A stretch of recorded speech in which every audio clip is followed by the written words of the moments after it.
السلام علیکم ناظرین۔ خالد نخلستان میں لیٹ کر یہ سوچ رہے تھے، ان کے ذہن میں وہ خیالات پیدا ہو رہے تھے کہ کیسے ان کے قبیلے کے ایک شخص نے نبوت کا دعویٰ کیا اور ان کا سارا قبیلہ ان کا دشمن بن گیا اور ان کو طرح طرح ستایا، ان کو طرح طرح کی اذیتیں دی اور ان کے گھر میں غلاظتیں ڈالی، یہاں تک کہ وہ شخص ہجرت کر کے مدینہ چلا گیا۔ اور خالد کو وہ سب چیزیں یاد آ رہی تھی کہ جب قریش کا مسلمانوں کے ساتھ پہلا معرکہ ہوا، پہلی جنگ ہوئی، اس وقت خالد کے لیے ایسے حالات پیدا ہو گئے تھے کہ اس معرکے میں شامل نہ ہو سکا۔ اسے بہت افسوس تھا۔ یہ معرکہ بدر کا تھا جس میں 313 مجاہدین اسلام نے 1000 قریش کو شکست دی تھی۔ خالد دانت پیستا رہ گیا تھا، لیکن اس روز جب وہ نخلستان میں لیٹا ہوا تھا، اسے خیال آیا کہ 313 نے 1000 کو کس طرح سے شکست دے دی۔ اس نے شکست کھا کر آنے والوں سے پوچھا تھا کہ مسلمانوں میں وہ کون سی خوبی تھی جس نے انہیں فتح یاب کیا۔ خالد اٹھ بیٹھا اور انگلی سے ریت پر بدر کے میدان کے خد و خال بنا کر قریش اور مسلمانوں کی پوزیشنیں اور معرکے کے دوران دونوں کے چالوں کی نکیریں بنانے لگا۔ باپ نے اسے فن حرب و ضرب کا ماہر بنایا تھا، بچپن میں اسے گھڑ سواری سکھائی تھی، لڑکپن میں اسے اکھڑ اور منہ زور گھوڑوں کو قابو میں لانے کے قابل بنایا تھا، جوانی میں وہ شہ سوار بن چکا تھا، شتر سواری میں بھی وہ ماہر تھا، اس کا باپ ہی اس کا استاد تھا۔ اس نے خالد کو نہ صرف سپاہی بلکہ سالار بنایا تھا۔ خالد کو جنگ و جدل اتنی اچھی لگی کہ وہ لڑنے لڑانے کے طریقوں پر غور کرنے لگا اور جوانی میں فوج کی قیادت کے قابل ہو گیا۔ اسے بدر کی لڑائی میں شامل نہ ہونے کا افسوس تھا اور وہ انتقام کے طریقے سوچتا رہتا تھا، لیکن اب اس کی سوچوں کا دھارا اور طرف چل پڑا تھا۔ مکہ سے روانگی سے کچھ عرصہ پہلے وہ سوچ میں کھو گیا تھا کہ رسول اکرم صلی اللہ علیہ وسلم نے ایک پہلوان کو 3 بار پٹکا تھا۔ بدر میں آپ صلی اللہ علیہ وسلم نے محض 313 مجاہدین سے 1000 کو شکست دی۔ یہ کوئی اور ہی قوت ہے، کوئی اور ہی طاقت تھی، لیکن بدر کے معرکے کے بعد اس کے دل میں مسلمانوں کے خلاف انتقام کی آگ سلگ رہی تھی۔ مسلمان معرکے بدر میں قریش کے بہت سی آدمیوں کو قیدی بنا کر لے گئے تھے۔ خالد کو یہ سب چیزیں یاد آ رہی تھی۔ خالد کو یہ بھی یاد آ رہا تھا کہ کیسے احد کی لڑائی ہوئی اور مسلمانوں اور کفار کے بیچ معرکہ ہوا۔ وہ لوگ جنگ سے پہلے مکہ میں اکٹھا ہو چکے تھے۔ اس کی کل تعداد 3000 تھی۔ اس میں 700 افراد نے زرہ پہن رکھی تھی، گھڑ سوار 200 کے لگ بھگ تھے اور رسد اور سامان جنگ 3000 اونٹوں پر لدا ہوا تھا۔ یہ لشکر کوچ کے لیے تیار تھا۔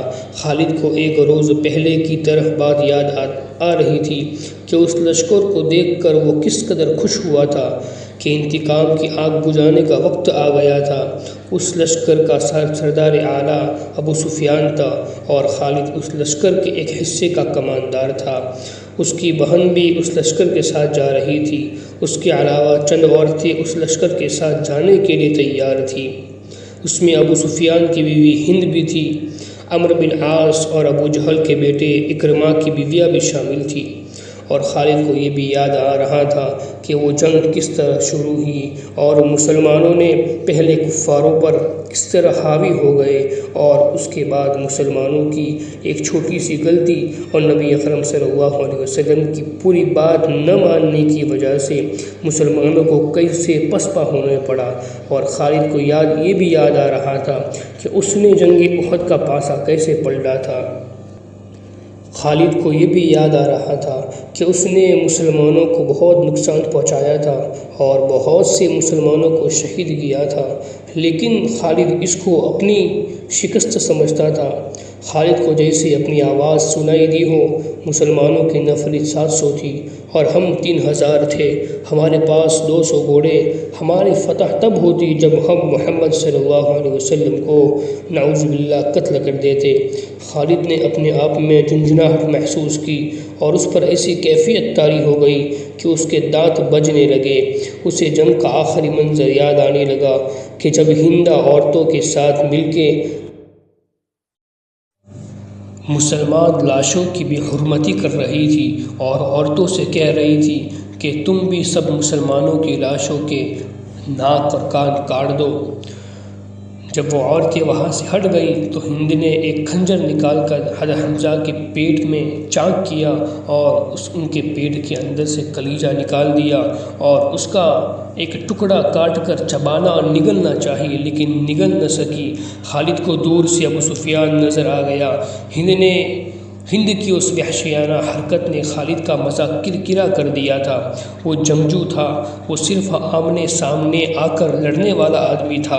اپنے دشمن کی لاشوں کے ساتھ یہ سلوک نہ صرف یہ کہ اسے پسند نہ آیا بلکہ اس نے نفرت کی نگاہ سے دیکھا۔ ابو سفیان کو دیکھ کر خالد نے اپنے گھوڑے کو ایڑ لگائی اور ابو سفیان کے پاس جا کر گھوڑا روکا۔ ابو سفیان، خالد نے غصے اور حقارت کے ملے لہجے میں کہا، کیا تم اپنی بیوی اور ان عورتوں کی وحشیانہ حرکت کو پسند کر رہے ہو؟ ابو سفیان نے خالد کی طرف ایسی نگاہ سے دیکھا جن میں بے بسی کی جھلک تھی اور صاف پتہ چلتا تھا کہ اسے لاشوں کے ساتھ اپنی بیوی کا یہ سلوک پسند نہیں۔ خاموش کیوں ہو ابو سفیان؟ تم ہند کو جانتے ہو خالد؟ ابو سفیان نے دویسیہ زبان میں کہا، یہ عورت اس وقت پاگل سے بدتر ہے۔ اگر تم اسے روکنے کے لیے آگے بڑھے تو یہ خنجر سے ہمارے پیٹ میں چاک کر دے گی۔ خالد ہند کو جانتا تھا اور وہ ابو سفیان کی بے بسی کو سمجھ گیا۔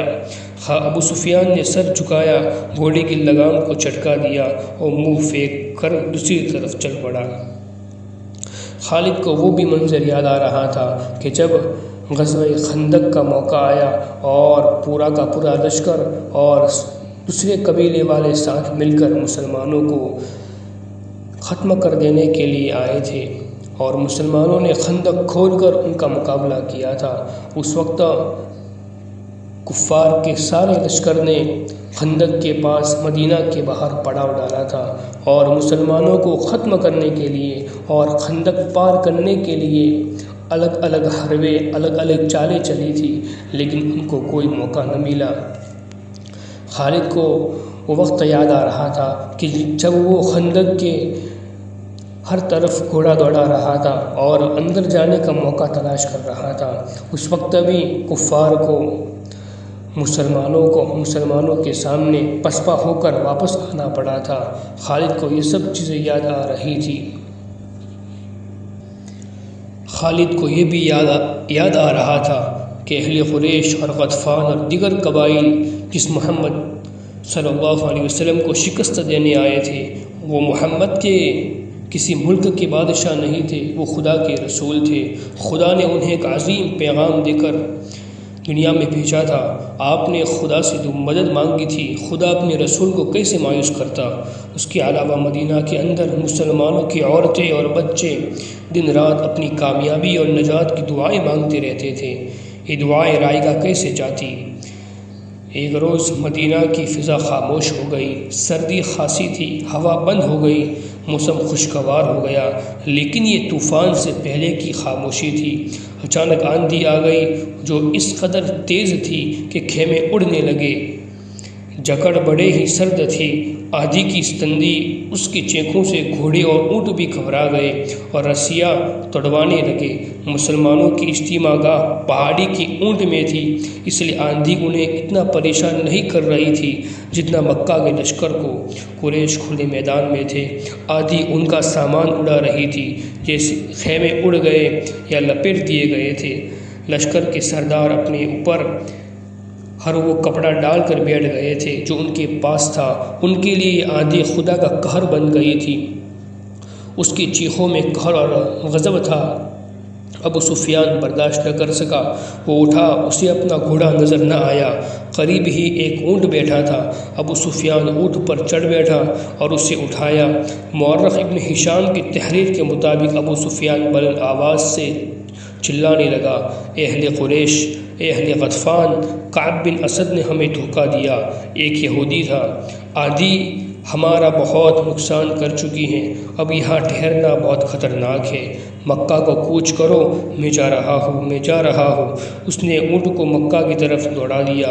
خالد کو آج وہ منظر یاد آ رہا تھا، تمام لشکر جسے مکہ سے مدینہ کی طرف کوچ کرتے دیکھ کر اس کا سینہ فخر سے پھیل گیا تھا اور سر اونچا ہو گیا تھا۔